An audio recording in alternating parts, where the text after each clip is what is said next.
Well, hello there, folks. Well, today's video is about one thing you're going to need to stop doing at the end of your workshop. One thing to really stop straight away, right?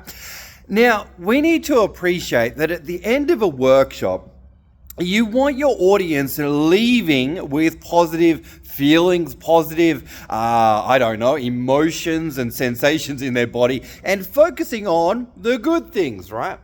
Now, what we often see, though, in the corporate space, or even in governmental space, or even sometimes just humans being humans, is at the end of a presentation or a workshop, they will accidentally, I hope it's by accident, they will say to their audience, all right, we're done now. So, how was the session for you? Or how did you enjoy that? Or some form of that question of, so how was it for you? All right. And what we need to appreciate, and I know I'm probably going to get flack online for this comment, but what we need to appreciate is that the mind of a human is wired 76% towards the negative, right? And studies in sociology tell us that the mind is geared towards finding problems. It's geared towards finding problems. So I guess my question to you is, if you have just presented a session and it was maybe one of the best sessions on the planet and you've really had an amazing impact on your audience there, you're essentially then saying to your audience, so what was wrong with what I just did? What was wrong? Like, what was all the faults with what I've just done? And essentially you're opening their mind to critiquing and judging what you've just done, which is fair enough. I get it. I get the intention, right? You want to improve. You really want to improve, right? You want to get better as a presenter and trainer, and you want their opinion. But my question is, do you really? Do you really want their opinion in that moment, all right? You see, the feedback form has a place. The conversation in the hallway after the session has a place. The catch-up phone call 1 week later has a place, right? And what you need to appreciate is that the quality of the feedback that you're going to get at different points in time from your participants, your audience, is going to change based on what they're focused on at any one period. It's also going to be dependent on what you actually ask them. So, for example, questions such as, what did you really enjoy in today's session, is going to be a really great question to ask them, right? Another great question to ask them is, what sections did you find the most valuable?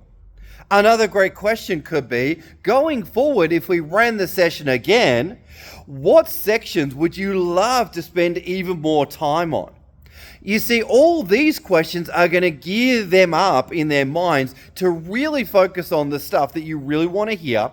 And essentially, what they don't tell you is what you also want to think about. Because if they say, well, I really loved that section around, like section A, that was awesome.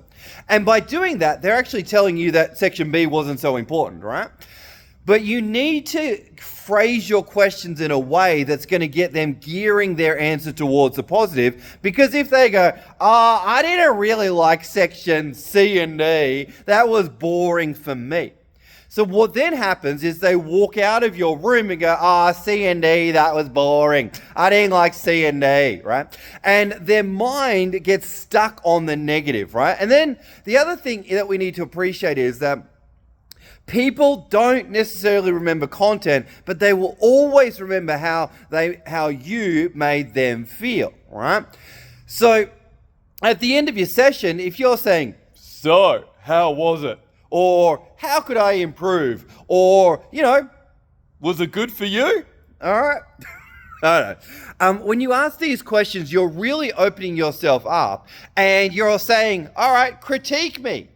And then immediately people in their mind are going to go towards the negative. They're going to critique you and they're going to go out feeling not so great about themselves, not so great about the experience, and not so great about you, right? So by default, you've just then planted a seed of, well, tell me what's bad about me, right?